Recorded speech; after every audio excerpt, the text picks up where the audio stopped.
filho mais velho, que também tem muitas vezes algumas implicações religiosas, porque o filho mais velho vai mostrar aquele filho com uma mentalidade de escravo, um filho que de fato não sabe o que de fato significa festa, ele não tem interesse. O escravo, ele trabalha voltado a sua face para o chão, nunca para o alto, nunca é um celebrante. E assim, então, assim existem muitos religiosos, que são uns caras amarradas, uns crentes mal-humorados, que são terríveis, A gente não consegue enxergar então ali o amor de Deus, a bondade do Pai, a alegria, não são filhos celebrantes. Então vamos ler aqui inicialmente Lucas, capítulo 15, os versículos 25 e 27, que diz assim: Ora, o filho mais velho estivera no campo, e quando voltava, ao aproximar-se da casa, ouviu a música e as danças. Chamou um dos criados e perguntou-lhe que era aquilo, e ele informou: Veio teu irmão e teu pai mandou matar o novilho cevado, porque o recuperou com saúde. Vamos ter uma palavra de oração. Nosso Pai, muito obrigado pela noite tão graciosa de descanso, por esta manhã. Obrigado porque as tuas misericórdias já se renovaram sobre as nossas vidas. Elas não têm fim, elas são a causa de nós não sermos consumidos. Obrigado, Pai, por esse dia tão lindo, tão especial, que o Senhor tem proporcionado para os teus filhos, até mesmo para os perversos e maus. O Senhor tem os abençoado, embora eles não tenham reconhecido isso. Nós estamos aqui, Pai, nesta manhã, mais uma vez, para aprender algo mais de Cristo.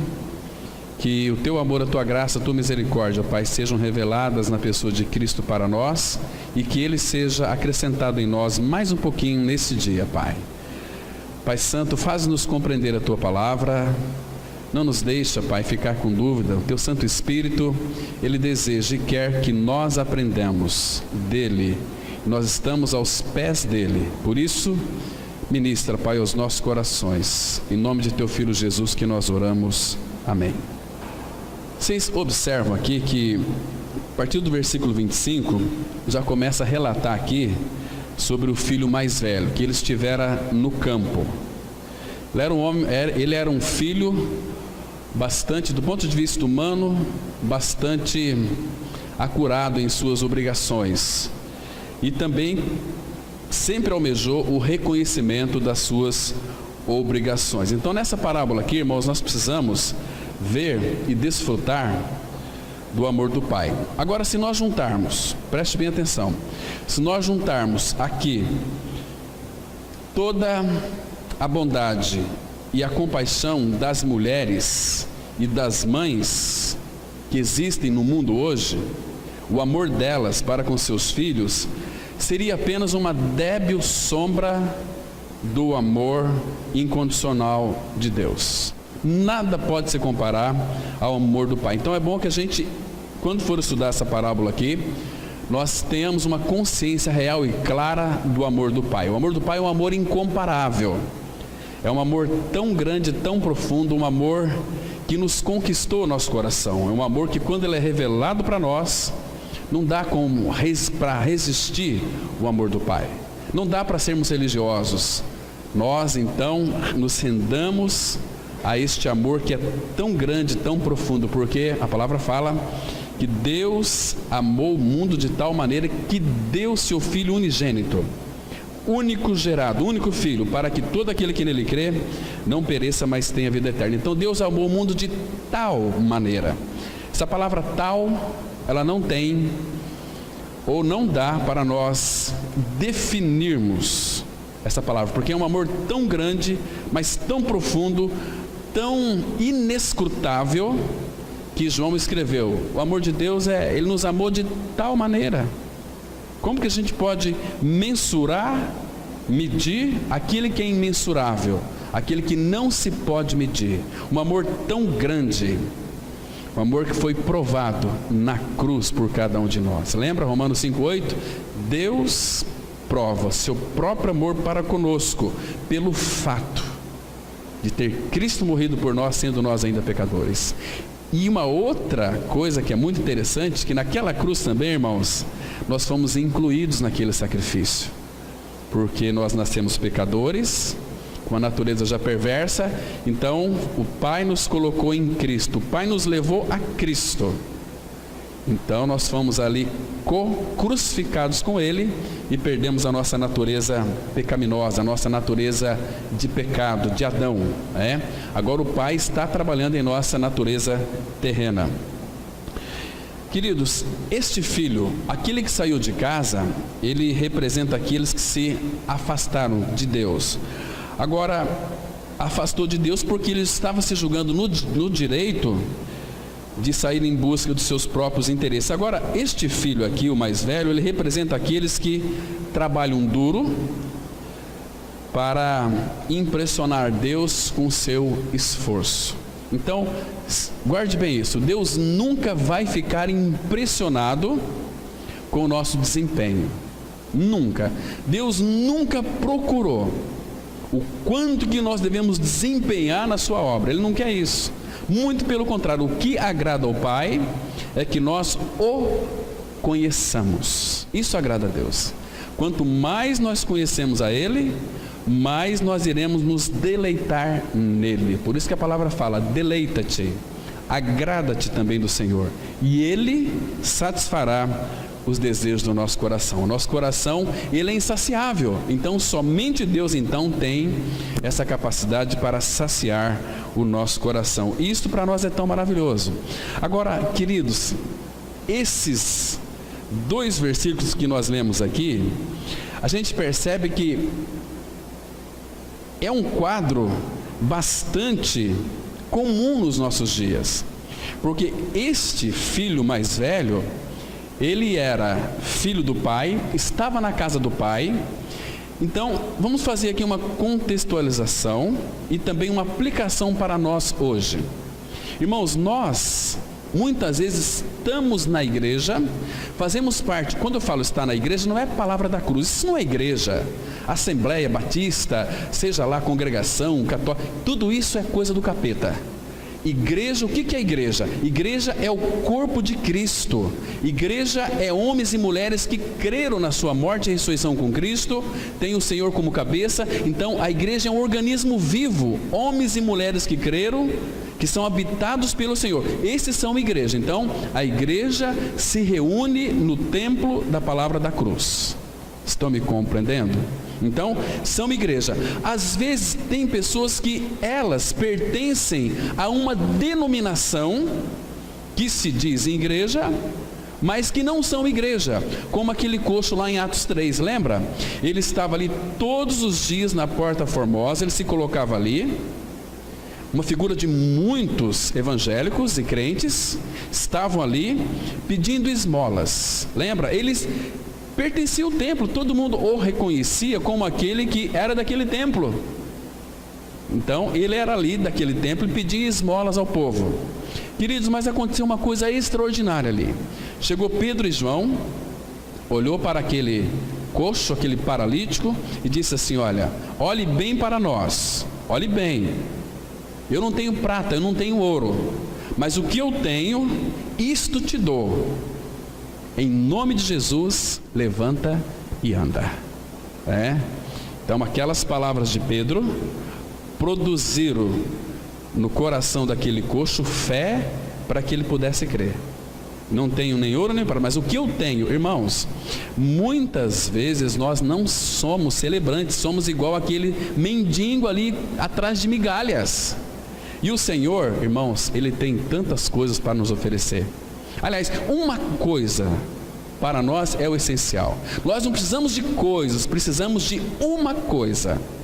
Paulo, ele fala assim: uma coisa eu faço, esquecendo-me das coisas que para trás ficam e avançando para que diante de mim estão. Prossigo para o alvo, para o prêmio da soberana vocação de Deus em Cristo Jesus. Então Paulo tinha um alvo, tinha um foco, tinha uma coisa, que era Cristo. Lembra de Maria? Sentou aos pés do Senhor Jesus lá em Lucas 10, Maria sentou ali para ouvir as palavras de Cristo. Aí Marta já foi logo incomodando: Senhor, você não se importa que a minha irmã venha ajudar-me aqui, porque eu estou servindo sozinha.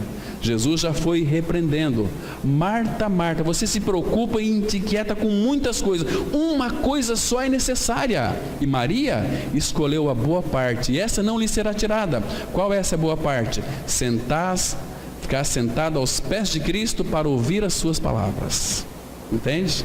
Não existe privilégio maior para o povo de Deus se reunir em torno da pessoa de Cristo, porque ele disse: se 2 ou 3 estiverem reunidos em meu nome, queridos, muitas das reuniões são feitas em nome de Deus e não em nome de Cristo. As pessoas buscam a Deus, elas estão certas, mas estão erradas, porque ninguém consegue buscar a Deus. Não há ninguém que compreenda, porque esquecem, irmãos. Satanás já colocou na cabeça desses crentes cabeça duras, que tem que buscar a Deus, estão buscando a Deus, mas queridos, esquecem de que tem um caminho que conduz até o Pai, que é Cristo. Eu sou o caminho, a verdade e a vida, e ninguém vem ao Pai senão por mim. Vocês percebem, irmãos? Observe nas pregações desses últimos dias, o Senhor Jesus, o dono da igreja, o Senhor da igreja, está sendo esquecido. Entende? O que tem sido produzido no meio evangélico são pregações psicológicas. Eu frequento aquela comunidade, eu canto, eu louvo, eu toco, eu às vezes até prego, mas não tem realidade, não tem vida de Cristo. Isso é trágico, irmãos. Isso é terrível. Então, a gente percebe que tem uns crentes que não conseguem celebrar a vida de Cristo, como este irmão do filho pródigo. Ele estava preocupado com o trabalho, fazer, eu estou na obra, cansados. Não encontraram o verdadeiro descanso e a verdadeira satisfação da pessoa de Cristo, porque Ele veio para nos dar descanso. Irmãos, o Senhor não quer o nosso suor, Ele quer que nós suamos para aprender dEle, mas para fazer a obra dEle, irmãos, senão nós vamos incorrer neste filho pródigo aqui. Abra sua Bíblia no livro do profeta Ezequiel, capítulo 44. Olha a função dos sacerdotes do Senhor aqui, irmãos. Observe aqui com bastante cuidado. Ezequiel 44. Assim tinha que ser as funções dos sacerdotes diante do Senhor. Então ele passa para nós algumas orientações. Ezequiel 44, a partir do versículo 15. Por favor, preste bem atenção. A palavra de Deus, ela diz assim, olha, Ezequiel 44, a partir do versículo 15. Mas os sacerdotes levitas, os filhos de Zadoque, que cumpriram as prescrições do meu santuário, quando os filhos de Israel se extraviaram de mim, eles se chegarão a mim para me servirem e estarão diante de mim para me oferecerem a gordura e o sangue, diz o Senhor Deus. Eles entrarão no meu santuário. Hoje, embora nós sabemos que é um pouco diferente, nós somos o santuário do Senhor, mas aqui se referia ao tabernáculo. Eles se chegarão a mim para me servir, estarão diante de mim para me oferecer a gordura e o sangue, diz o Senhor Deus. Eles entrarão no meu santuário e se chegarão à minha mesa para me servirem e cumprirão as minhas prescrições. E será que, quando entrarem pelas portas do átrio interior, usarão vestes de linho, não se porá lã sobre eles, quando servirem nas portas do átrio interior dentro do templo. Tiaras de linho lhe estarão sobre a cabeça, e calções de linho sobre as coxas. Não se cingirão a ponto de lhes vir suor. Está vendo? Irmãos, Deus não quer o nosso suor na obra dele. Ele quer suor sim, que nós debruçamos na palavra e suamos para aprender dele. Mas, olha, eu estou fazendo a obra de Deus, eu estou trabalhando, Deus não quer isso. Deus não está preocupado com o nosso desempenho para realizarmos. Porque quando nós então começamos a fazer aquilo que Ele pediu, muitas vezes as pessoas ficam tão desanimadas porque fazem coisas que Deus não pediu. Temos que evangelizar o bairro tal aqui da nossa cidade. Quem foi que pediu? É o pastor. Está errado. Vamos ver o que o Senhor tem para dizer na palavra dele. Ide por todo mundo, pregar o evangelho a toda criatura. Irmãos, quando o Senhor deseja alcançar o povo, Ele vai mover uns irmãos para que vá e pregue. Temos que ter esse discernimento, irmãos, senão nós vamos ser como muitos crentes tolos, subindo em cima de latinha, pregando nas praças. Isso é um absurdo. O Senhor tem os teus. Olha, tem tantas pessoas que falam assim: nós temos que fazer uma campanha de oração, mesmo porque campanha de oração não tem na Bíblia, para que Deus salve o mundo. Nós não temos que orar por este mundo, irmãos, para que Deus salve o mundo. Jesus disse: não rogo para o mundo, rogo para aqueles que o Senhor me deu. Então, Deus já sabe nessa cidade, no Brasil inteiro, no mundo inteiro, aqueles que irão crer nele pela palavra dele. Entende? E um dia eles irão ouvir a palavra de Deus. Não temos que sair feito bobos aí, pregando, jogando pérolas para porcos, perdendo o nosso tempo, suando e querendo reconhecimento. Não é isso, irmãos. Senão nós nunca vamos desfrutar de uma festa maravilhosa com o nosso Pai Celestial.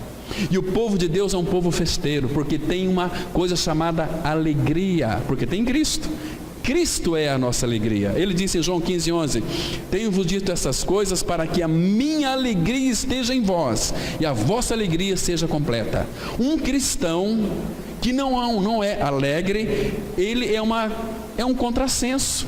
Como disse um certo irmão do passado, ele é um difamador do seu Senhor. Não festeja. Está sempre de cara amarrada, mal-humorado, parecendo aquela cara de urso bravo, né? Mete o livro debaixo do braço, inclina aí, levanta seu queixo e anda duro como um poste. Cadê amor? Cadê alegria? Cadê paz? Cadê bondade? Cadê benignidade? É fácil nós identificarmos uma voz de um religioso. Religioso não celebra. Quer dizer que então que Abrão celebrava? Queridos, Abrão era um festeiro. Lembra quando o filho dele, Isaac, foi desmamado? Sabe o que Abrão fez? Abra sua Bíblia em Gênesis, capítulo 21, versículo 8. Olha aqui, irmãos, que coisa maravilhosa nós temos aqui. Filho de Deus que não festeja, que não celebra, de fato, ele precisa de rever algumas coisas em sua vida, principalmente se ele é habitado pelo Senhor da glória. Gênesis 21, versículo 8. Irmãos, são muitos textos que falam dessa verdade, mas aqui, o versículo 8, a palavra fala assim, olha: Isaac cresceu, Gênesis 21, 8. Isaac cresceu e foi desmamado. Nesse dia em que o menino foi desmamado, deu a Abrão um grande banquete. Celebrou essa festa, essa alegria. Entende? Tem pessoas que não conseguem celebrar.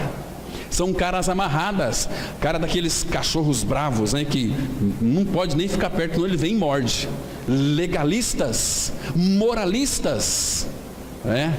Hoje em dia, irmãos, a pior dificuldade é você caminhar com um crente moralista que não celebra. Então aqui, quando ele foi desmamado, fez uma grande festa. Tem um casal aqui que tem uma criança pequena. Então quando desmamar essa criança aí, vamos fazer uma festa, né? Vamos fazer um churrasco aí para celebrar quando ele parar de mamar, entendeu? Queridos, eu sei que na nossa vida cristã vai haver sempre dificuldades. Nosso Senhor disse em João 16:33 que no mundo tereis aflições, mas tende bom ânimo, eu venci o mundo, porque nele nós teríamos paz. Vocês se lembram? Uma determinada feita quando Deus usou Moisés para tirar o povo de Israel do Egito. Eles vinham caminhando, de repente chegou no Mar Vermelho. E agora? Eles acamparam ali, descansaram um pouquinho, mas de repente uma atalaia olhou para trás e disse o seguinte: olha, Moisés, olha só, Faraó com seus carros, seus cavaleiros estão vindo, vão nos destruir. Um povo cansado, desarmado. Imagina só, mães com crianças de peito, um monte de animais, pessoas cansadas. Que chance que o povo de Israel tinha contra aqueles soldados treinados de Faraó? Nenhuma. Mas irmãos, O que aconteceu ali naquele dia? Abra sua Bíblia em Êxodo, vamos ler o capítulo 14. Êxodo, capítulo 14, vamos citar aqui alguns versículos, para você ver que, não estou falando aqui que a nossa vida não vai ter dificuldades, vamos ter dificuldades sim, mas irmãos, por favor, preste atenção, que nós temos um Deus que é tão grande, tão precioso, que tem o domínio de todas as coisas, e o nosso Deus, Ele sempre gosta de fazer festa, e gosta que seus filhos fazem festas também, alegria, né? Êxodo 14, a partir do versículo 13, veja a situação aqui. O 12 fala assim: não é isso que te dissemos no Egito? Deixa-nos para que sirvamos os egípcios, pois melhor nos fora servir aos egípcios do que morrermos no deserto. Esse povo aqui estava tipificando aquele filho mais velho da parábola do filho pródigo, porque sempre quando vem dificuldade, tem murmuração. Queridos, que tipo de Cristo que você crê? O Cristo revelado nas Escrituras é aquele que pode todas as coisas, e que Ele nunca vai permitir que nós passamos por uma tribulação que está acima das nossas forças, entende? Agora, observa aqui, irmãos, no versículo 13. Moisés, porém, respondeu ao povo: não temais. Que palavra linda! Diante de uma dificuldade, o pessoal, o exército vem para nos matar, e eles murmuraram, e Moisés disse assim: olha, não temais, aquietai-vos e vede o livramento do Senhor que hoje vos fará, porque os egípcios que hoje vedes, nunca mais os tornareis a ver. O Senhor pelejará por vós, e vós vos calareis. Disse o Senhor a Moisés: por que clamas a mim? Diz aos filhos de Israel que marchem, e tu levanta o teu bordão, estende a mão sobre o mar e divide-o, para que os filhos de Israel passem pelo meio do mar em seco. E foi isso que aconteceu, irmãos. Aí ele passou do outro lado, aí os egípcios que foram tentar passar e foram atolados, foram todos mortos. Agora veja a festa no capítulo 15. Capítulo 15, versículo 20 e 21. Diz assim a palavra. Êxodo 15, 20 e 21. A profetisa Miriam, irmã de Arão, tomou um tamborim, e todas as mulheres saíram atrás dela com tamborins e com danças. E Miriam lhes respondia: cantai ao Senhor, porque gloriosamente triunfou e precipitou no mar o cavalo e o seu cavaleiro. Irmãos, fizeram festa, porque tem um Deus que é o Deus de vitória. 2 Coríntios 2,14, a palavra fala assim: graças, porém, a Deus que em Cristo sempre nos conduz em triunfo. Sempre, sempre. Agora, nós precisamos de avaliar que tipo de Cristo que nós cremos. E aquele Cristo impotente, aquele Cristo que, nosso Senhor Jesus, Ele é o Todo-Poderoso, irmãos, Ele habita em nós. Então nada é impossível para Ele. Hoje à noite nós vamos falar sobre o Deus do impossível. Vai ser muito interessante. Hoje a gente vai ver um camelo passar pelo fundo de uma agulha, porque aqueles discípulos disseram o seguinte: Senhor, o Senhor disse que um rico, para se salvar, é como se um camelo passar pelo fundo de uma agulha. E no texto que a gente vai ver hoje, o camelo passou pelo fundo de uma agulha. E a gente vai ver, vamos deixar para a noite hoje, o Deus do impossível. Um Deus tremendo, um Deus que tudo pode, um Deus de vitória, e que nenhuma batalha Ele perdeu e nunca perderá. Quando mataram o Senhor Jesus, colocaram na tumba, acabou, morreu. Queridos, mas naquele domingo de manhã, o domingo glorioso, o Pai ressuscitou o Filho dentre os mortos. Queridos, e nós somos ressuscitados junto com Ele. A partir da ressurreição de Cristo, não existe para os filhos de Deus caso sem solução.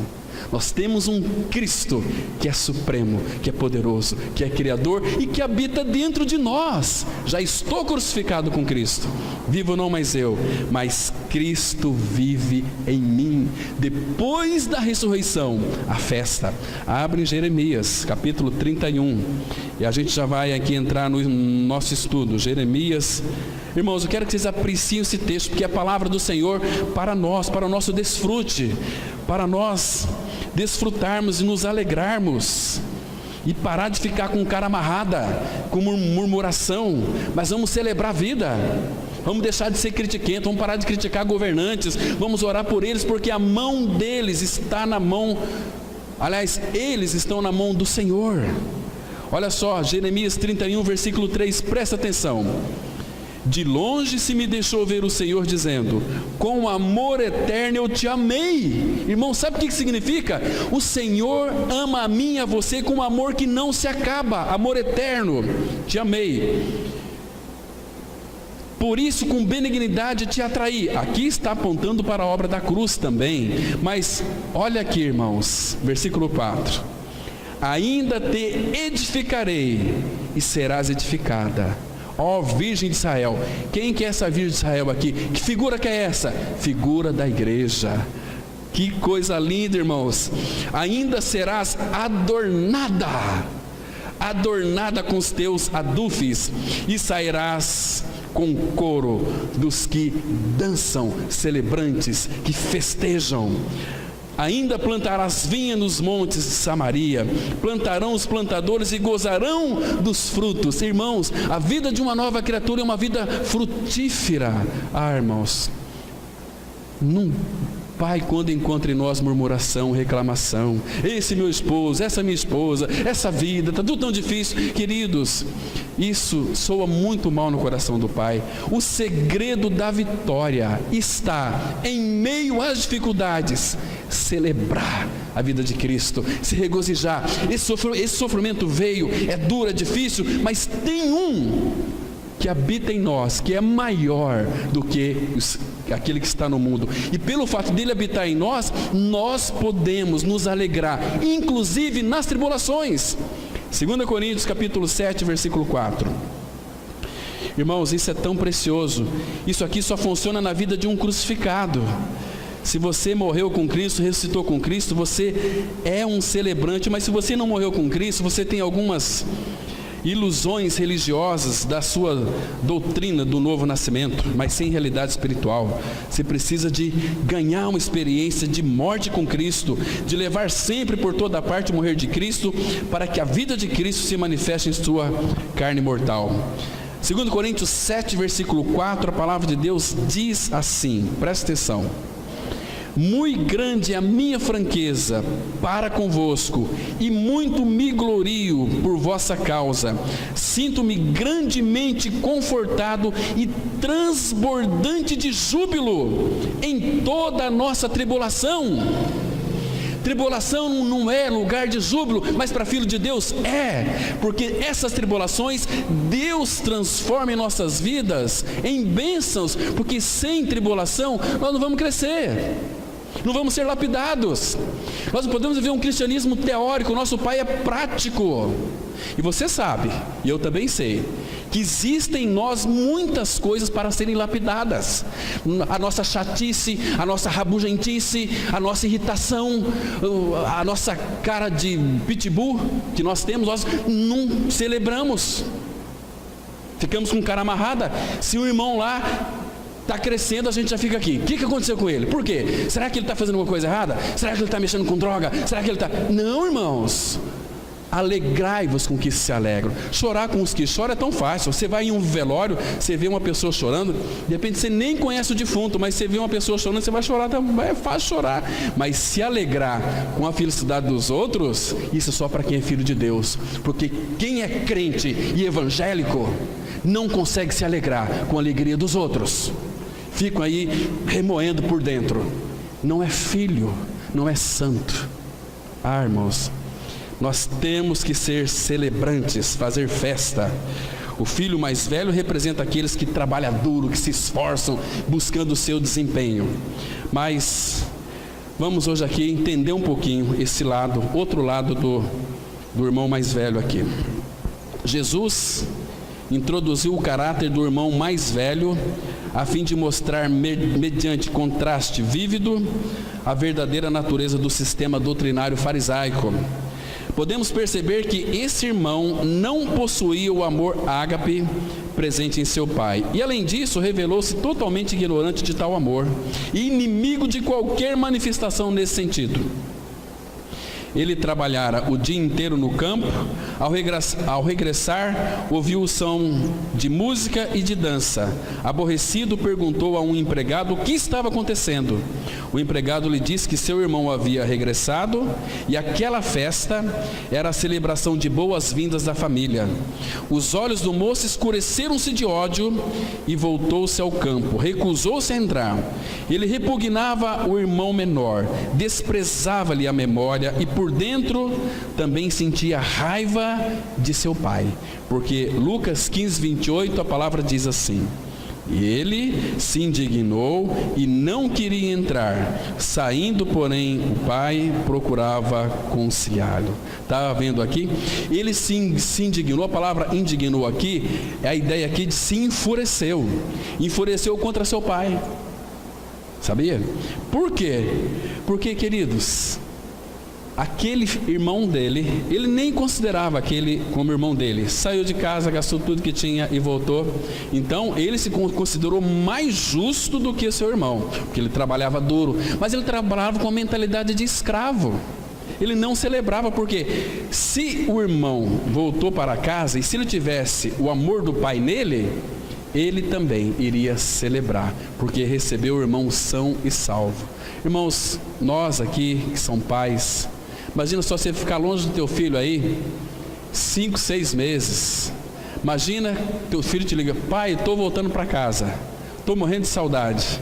Imagina que encontro maravilhoso deve ser esse. Que celebração é essa? Então ele se enfureceu, ficou indignado e não queria entrar.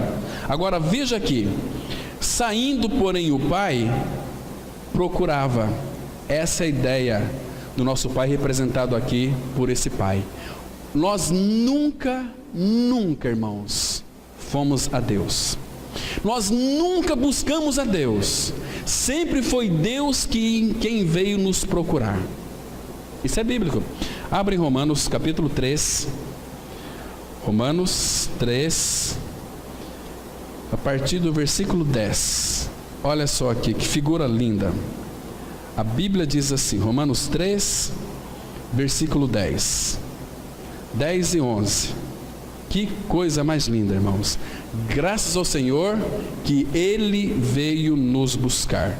Romanos 3:10, a palavra fala assim: como está escrito, não há justo, nenhum sequer, não há quem entenda, não há quem busque a Deus.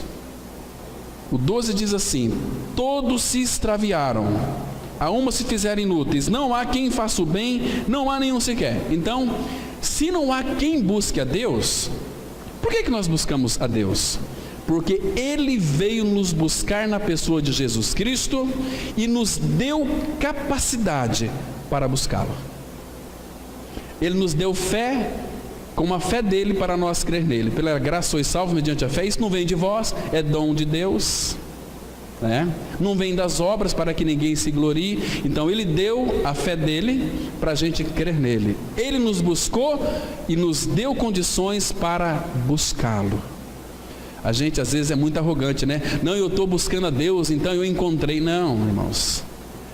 Ele nos buscou e nos habilitou para buscarmos a Ele, porque não há ninguém que busque a Deus, diz a palavra de Deus. Então Ele veio nos buscar. Ele fez tudo para nós, né?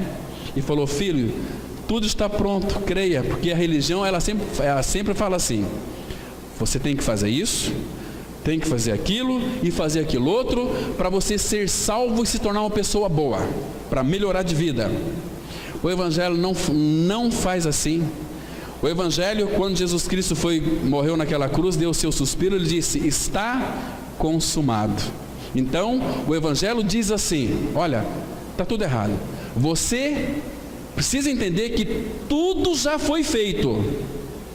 Creia e será salvo. Não é fazer, irmãos. Algum tempo atrás, Jesus estava no meio dos discípulos. Abra lá em João capítulo 6. Nós vamos ler muita Bíblia. João capítulo 6. que devemos fazer para realizar as obras de Deus? Eles perguntaram, né? No versículo aqui, Evangelho de João 6, versículo 28. 28 e 29 temos a resposta de Jesus. Olha que interessante, Evangelho de João 6, 28. Dirigiram-se, pois, a ele, a Jesus, perguntando: que faremos para realizar as obras de Deus? Que faremos? Olha a resposta, versículo 29. Respondeu-lhe Jesus: a obra de Deus é esta, que creais naquele que por ele foi enviado. Irmãos, nós não conseguimos descansar, nós queremos fazer. Para de fazer e creia. Não tem que fazer mais nada. Aquilo que eu e você temos que fazer, Ele já preparou para que nós andássemos nessas obras. Nós vamos fazer, nós não vamos querer aplausos, não vamos aí tocar trombetas, vamos fazer na dependência dEle e a glória vai tudo para Ele. Nós somos roubadores da glória de Deus, porque eu estou fazendo. Olha aqui quantas pessoas que eu preguei e creram. Queridos, isso é totalmente injusto. Quem faz a obra é o Espírito Santo. Cristo morreu, o Espírito é quem faz a obra.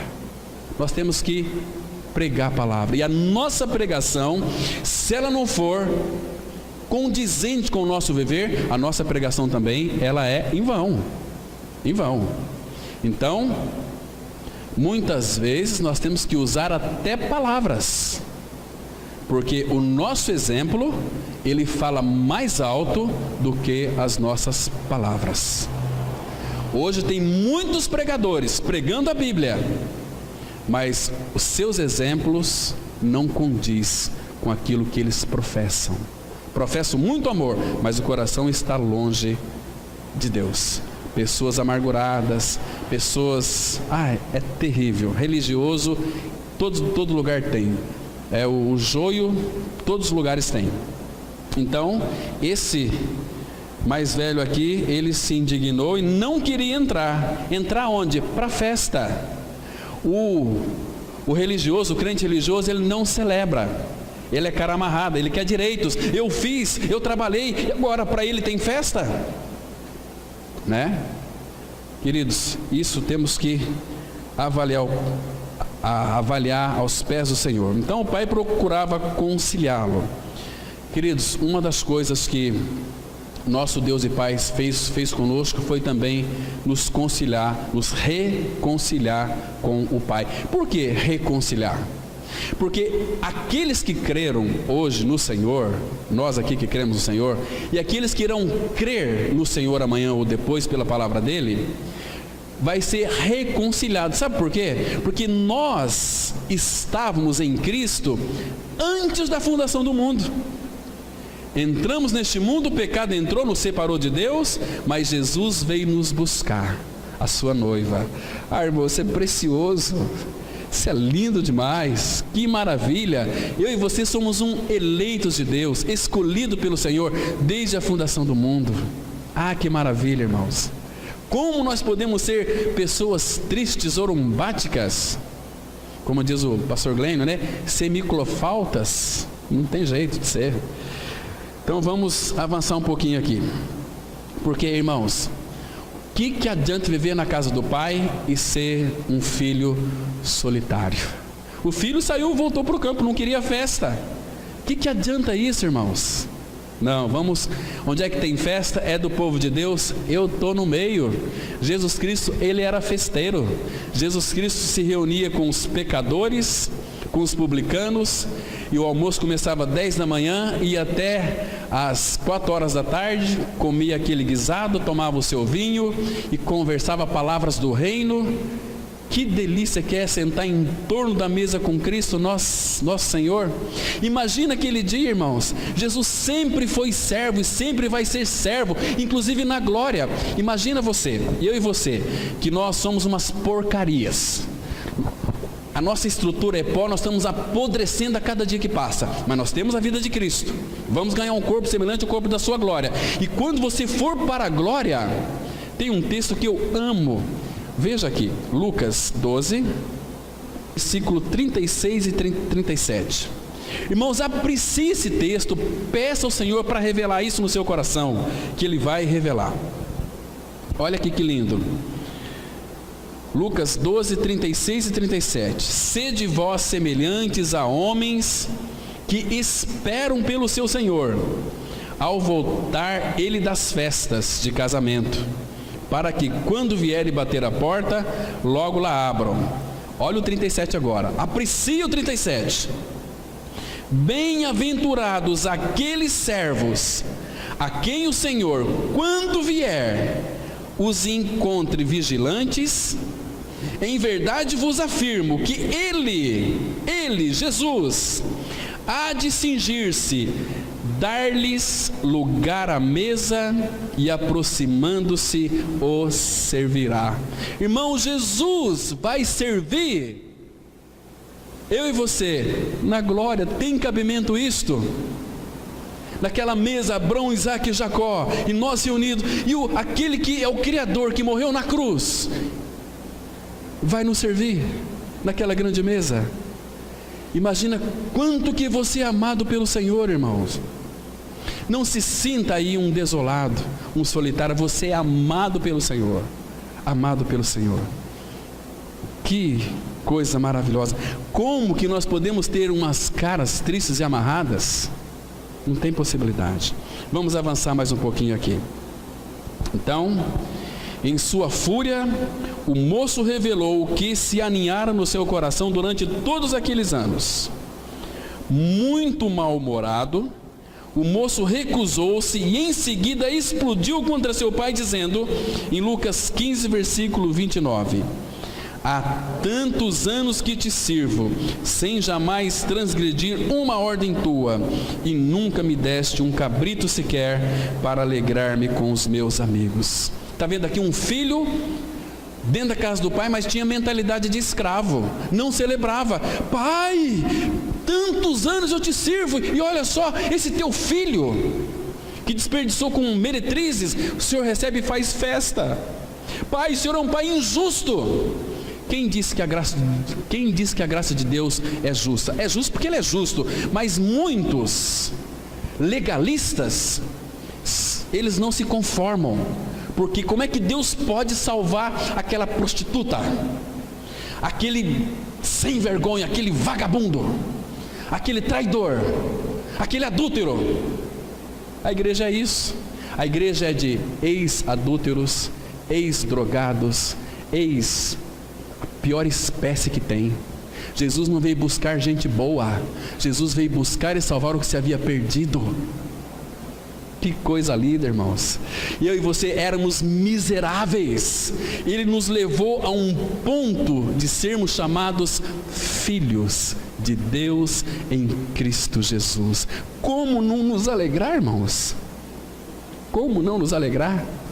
E eu e você, nós podemos chegar diante do Pai, na comunhão ali no nosso quarto. Como é bom você chorar diante dele, aos pés dele. Oh, meu filho, qualquer dificuldade a gente vai querer consultar pessoas. Vamos consultar o Senhor da glória. Senhor, está difícil esse problema aqui, está duro, Pai, está dolorido, eu sei que o Senhor me entende. Irmão, você sai do quarto renovado, cheio de vida, cheio de sabedoria, e Ele vai já preparar uma porta aberta para mim e para você. É um pai tão maravilhoso. Este filho aqui, ele não conseguia celebrar, ele era um legalista, assim como tem muitos crentes hoje. Abra a sua Bíblia em Isaías 65, versículo 5. Esses crentes mal-humorados que são como fumaça nas narinas do nosso Pai Celestial, não celebram a vida, são murmurantes, são reclamantes, são uns crentes aí, tudo não consegue desfrutar do amor do Pai. Isaías 65, 5, a palavra de Deus, ela diz assim, olha, povo que diz, fica onde estás, não te chegues a mim, porque sou mais santo do que tu. Aí Deus responde para eles, és no meu nariz como fumaça de fogo que arde o dia todo. São os que se consideram mais especiais do que os outros. Meu pai, eu te sirvo há tantos anos sem transgredir. uma ordem tua. E o que o Senhor tem para mim? Nenhum cabrito. O problema não estava no pai. Porque, queridos, ele não tinha esta visão. Porque quando a pessoa tem vê como um Deus rude, ele vai ter uma mentalidade de escravo, né? Puxa vida, pai, nenhum cabrito para mim e para o teu filho. Olha só, filho, você tem que entender que você é meu filho. Você está comigo, tudo que é meu é teu. Se você quiser, pode pegar quantos cabritos que você quiser, vai matar, vai se alegrar com seus amigos, pega boi lá, vai se alegrar. Filho, você nunca pediu nada para mim, porque tudo que é meu é teu. Irmão, nós somos filhos de Deus em Cristo Jesus. Então tudo que é do Pai é nosso. Queridos, nós temos que entender o que é comunhão com seu Filho Jesus. Comunhão é compartilhar da mesma coisa. O Pai compartilhou tudo comigo e com você. E o que nós compartilhamos com Ele? Só pecado. Só pecado. Irmãos, temos que conhecer este amor que é inexplicável, inauserível, um amor tão rico, tão profundo. Graças ao Senhor, que Ele é amor, Ele é amor. Imagina aquele dia, João, vendo Cristo ali na cruz, com aquelas dores que foram infligidas, e Jesus olha para aqueles transuentes, aqueles soldados, e diz para o Pai: Pai, perdoa-lhes, porque eles não sabem o que fazem. Aí João escreveu lá na sua carta: como é que pode isso? Escreveu assim, 1 João 4:8: Deus é amor. Deus é amor. Que maravilha que é isso. Tantos anos que te sirvo, sem transgredir. Você sabe o que ele disse para o seu pai aqui? Isso aqui é história antiga. Abra aqui em Malaquias, capítulo 3. É o último livro do Antigo Testamento antes de Mateus. Malaquias, capítulo 3, versículo 13 e 14. Veja só aqui. O filho estava dizendo para o pai exatamente isso, irmãos, porque faz sentido. A palavra fala assim, olha, Malaquias 3, 13 e 14. 3, 13, vamos ler até o 15. Diz assim: as vossas palavras foram duras para mim, diz o Senhor, mas vós dizeis: que temos falado contra ti? Irmãos, quando somos legalistas e temos uma mentalidade de escravo, a gente não consegue enxergar o amor do Pai. Aí Deus está dizendo para eles, versículo 14: vós dizeis: inútil é servir a Deus. Que nos aproveitou termos cuidado em guardar os seus preceitos e em andar de luto diante do Senhor dos exércitos?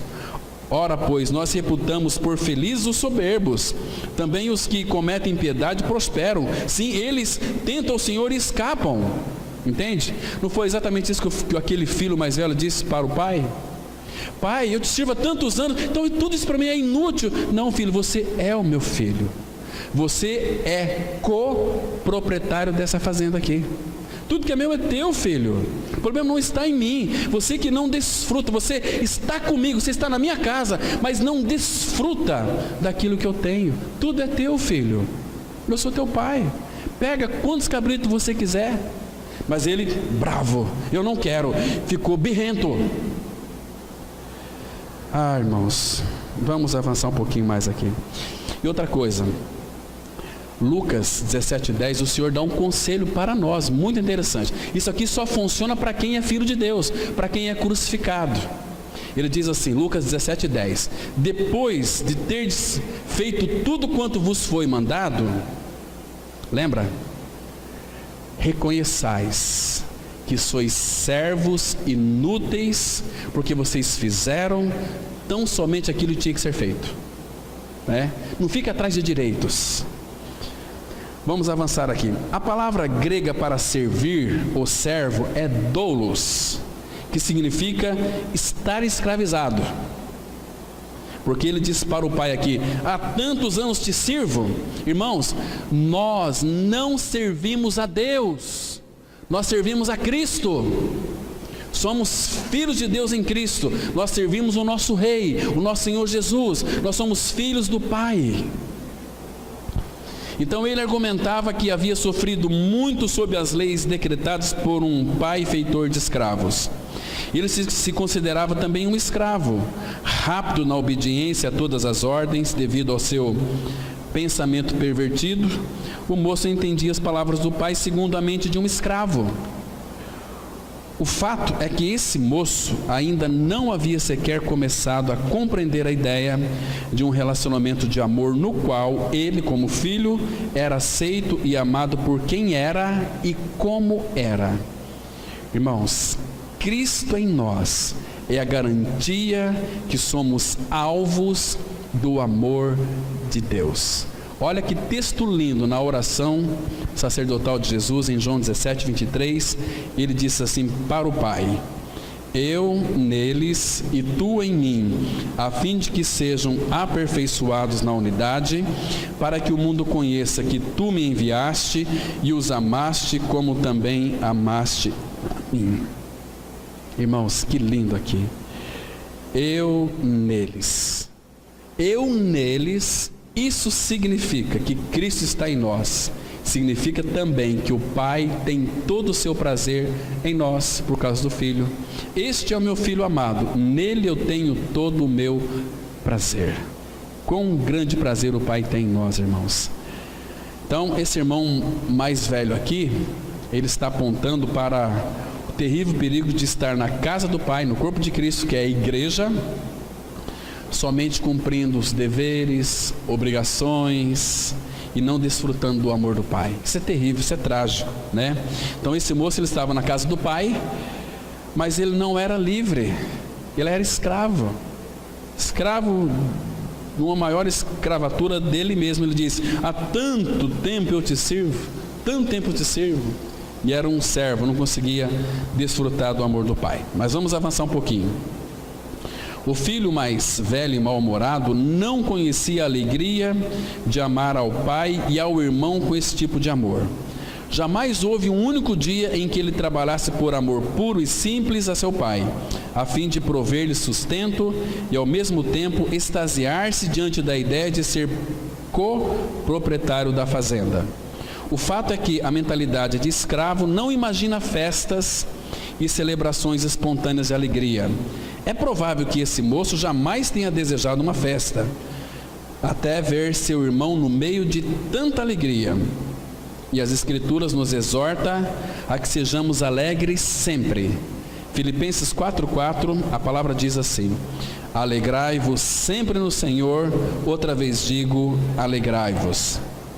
Irmãos, não há verdadeira alegria a não ser na presença do nosso Pai Celestial. Salmos 16:11, a palavra fala assim: na tua presença há plenitude de alegria. Presença do Pai há plenitude de alegria, porque Ele é a nossa alegria, Ele habita em nós, né?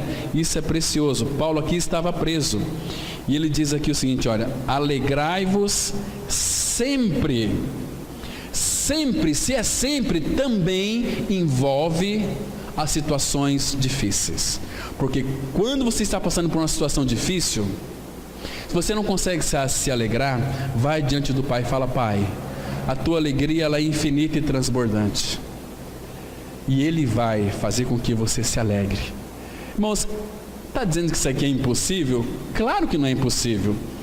Atos 16, Paulo fala o seguinte: olha, depois que ele expulsou o espírito de uma jovem adivinhadora, pegaram Paulo e Silas, deram uma surra neles, com as costas sangrando. Eles ficaram das 15 horas até a meia-noite, naquela masmorra fria, com as costas sangrando, amarrados os pés e as mãos. Chegou meia-noite, o que eles fizeram? Choraram, falou: ó Senhor, estamos aqui na tua presença sofrendo por ti, Senhor. Ó Senhor, tem misericórdia de nós, Senhor. Não. Ele falou assim, a palavra fala que meia-noite Paulo e Silas oravam e cantavam louvores a Deus. Você acha que Deus resiste isso, irmãos? O segredo da vitória está em meio às tribulações, celebrar a Deus. Os teus vizinhos vão lá para você falar: esse meu vizinho é doido, é louco. O que ele tem que eu não tenho? Aí um dia teu vizinho pode procurar você e falar o seguinte: olha, eu sabia da tua dificuldade, por que você era tão alegre? A tua alegria me incomoda. O que você tem? Aí você tem a falar: olha, o que eu tenho eu te dou. Quero falar de Jesus, deste amor dele tão grande. Oh, irmãos, Deus vai trazer as pessoas para você falar. A palavra fala que as cadeias caíram no chão, e ali Deus pôde usar Paulo e Silas para salvar a família do carcereiro. Que bênção que é, irmãos, está vendo? Que Deus transforma os nossos sofrimentos em bênçãos. Nós temos, irmãos, que desfrutar do amor do Pai e ter esta alegria. Alegrai-vos sempre no Senhor. Alegrai-vos sempre. Vamos continuar. Mas o filho não conseguia se alegrar, mas a explosão dele foi: isso não é direito. Ele não fez o que eu fiz. Ele não trabalhou como um escravo, não obedeceu a todas as ordens como eu obedeci. Quando é que terei feito tanto que o Senhor estará satisfeito? O que esse moço e os fariseus não conseguiam enxergar, por serem cegos, era que a aceitação nada tinha a ver com ações ou comportamento.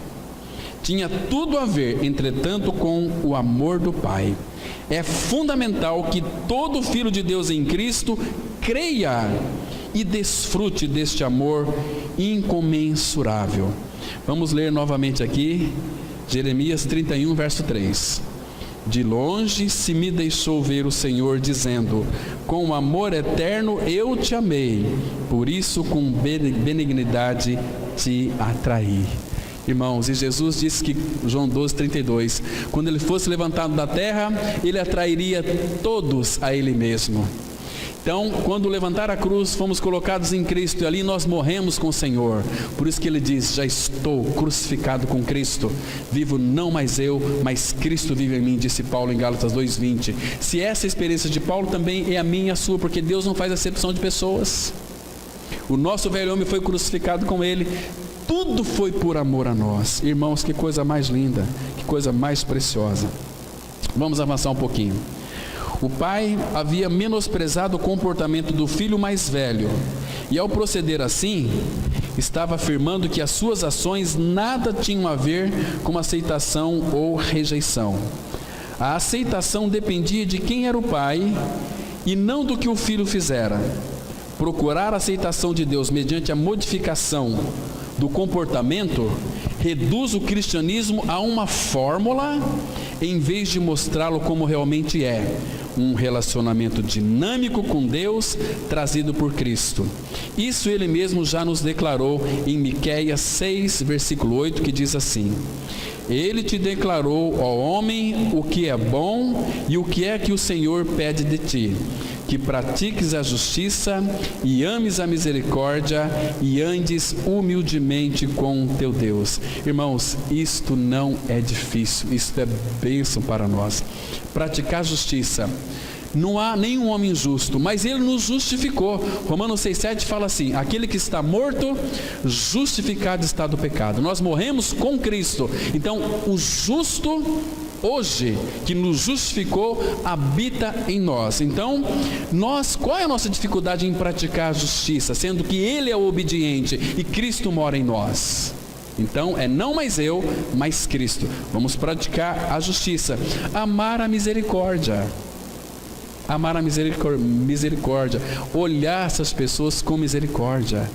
E quando tiver oportunidade, fale para ela do amor de Cristo. Né? E andar humildemente com o teu Deus. Andar em amor, andar com dignidade, andar louvando ao Senhor, não andar murmurando, não andar reclamando, não andar xingando, mas andar humildemente com o teu Deus. Isso é maravilhoso. Quando o irmão mais velho referiu-se ao mais novo como esse teu filho, em vez de esse meu irmão, estava dando a entender que o comportamento do rapazinho o levara a perder o direito de membro da família. Mas a coisa é ainda pior, porque viver segundo regras e códigos produz o inverso dos objetivos de Jesus. Deus é ágape, E Jesus afirmou que seus discípulos seriam conhecidos por uma vida marcada pelo amor divino. Olha o que Jesus Cristo disse aqui em João 13, verso 35. Nisto conhecerão todos que sois meus discípulos, se tiverdes amor uns pelos outros. Então aqui eu quero parar um pouquinho, irmãos. Como que nós vamos amar o nosso irmão se nós não temos o desejo de se reunir? Hoje em dia, irmãos, olha, Satanás já colocou na mente das pessoas que elas têm que ir para as igrejas, se reunir, acaba o culto, vai cada um para a sua casa. Como é que vai amar o irmão? Nisto conhecerão todos que sois meus discípulos, se tiverdes amor uns pelos outros. Se a gente não conviver juntos, como é que a gente vai amar uns aos outros? Como que a gente vai amar? Por exemplo, a Sara trouxe o pai e a mãe dela aqui hoje. Se eu falar que eu os amo, eu estou sendo hipócrita. Eu nem os conheço de vista. Se eu falar para os irmãos aqui, ó, dá um abraço nele e fala que vocês amam ele, isso é hipocrisia.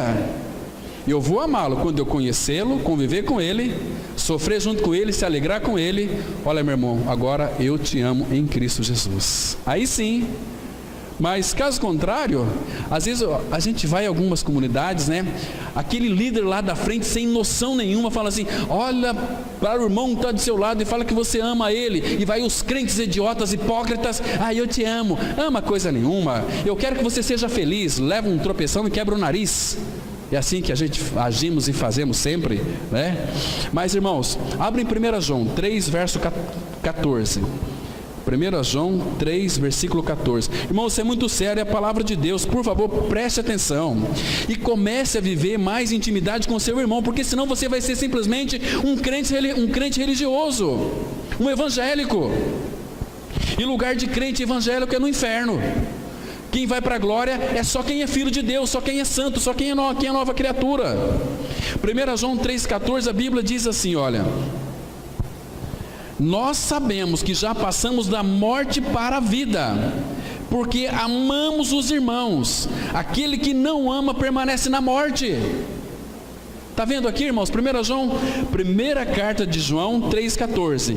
Nós sabemos que já passamos da morte para a vida, porque amamos os irmãos. Aquele que não ama permanece na morte.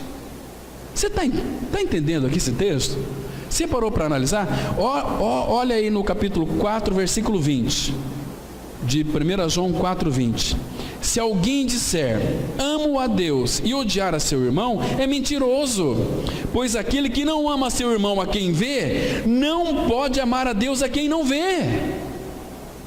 Isso é muito sério. Olha aí no capítulo 5 de 1 João, versículo 1.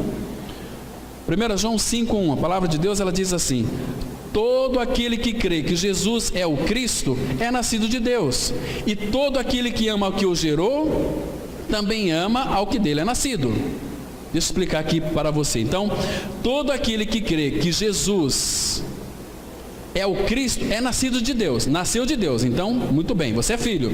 E todo aquele que ama ao que o gerou, nós amamos a Deus, ama também ao que dele é nascido.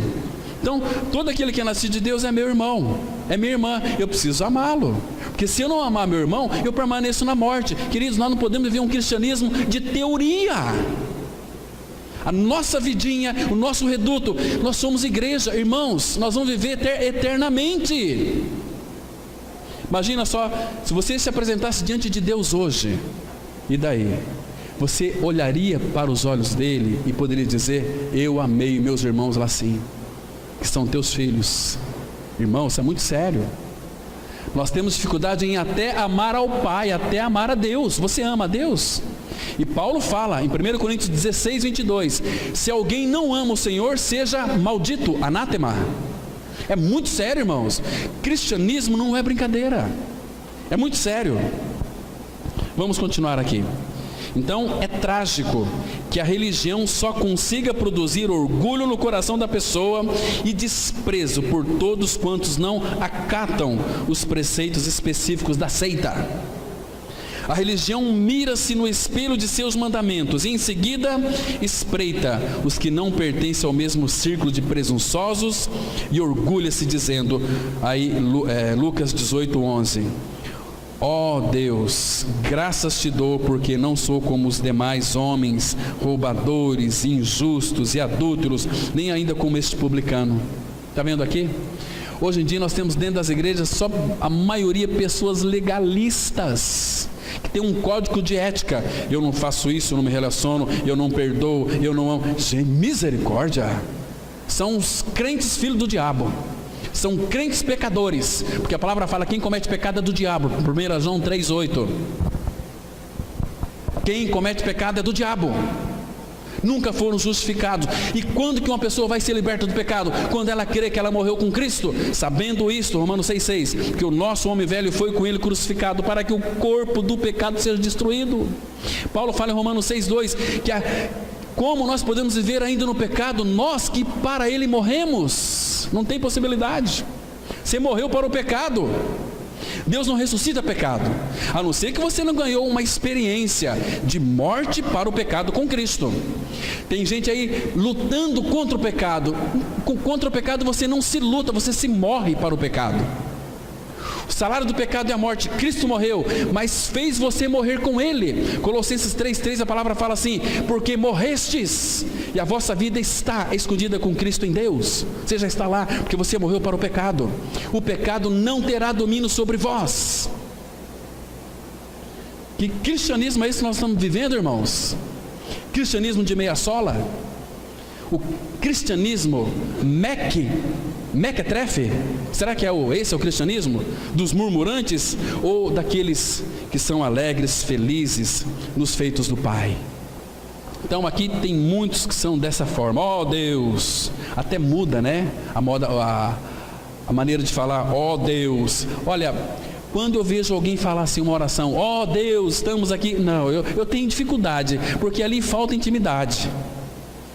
O Senhor nos ensinou, irmãos, a dirigir a Deus. Se você é filho, os discípulos falaram assim para o Senhor: Senhor, ensina-nos a orar, como João ensinou os seus discípulos. Jesus disse para eles assim: vós, quando orar, vocês orareis assim: Pai nosso.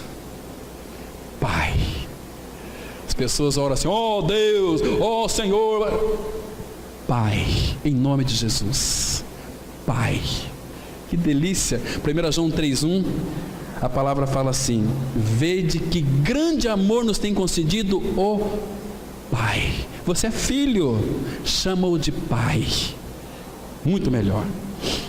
Quando o homem recebe a dádiva do ágape, a alegria, a festa. Entretanto, dali a pouco os guias farisaicos aparecem, à semelhança de erva daninha, em canteiros de flores, a fim de minimizar a vida espontânea do espírito, reduzindo-a a um código rígido. O relacionamento com Deus transforma-se assim numa fórmula morta para reger a vida.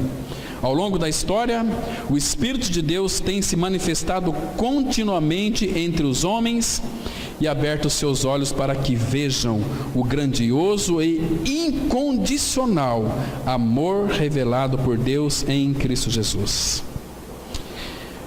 Queridos, vamos ler aqui o último texto, Romanos 8:39. Nem qualquer outra criatura poderá separar-nos do amor de Deus que está em Cristo Jesus, nosso Senhor. Então aqui, irmão, Jesus ele termina a parábola com uma questão interessante. O filho mais jovem sentado à mesa, desfrutando do amor do pai, reconhecendo agora o amor do pai.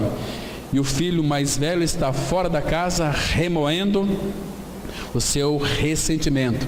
Esse filho mais velho precisa descobrir que ele é amado pelo pai incondicionalmente.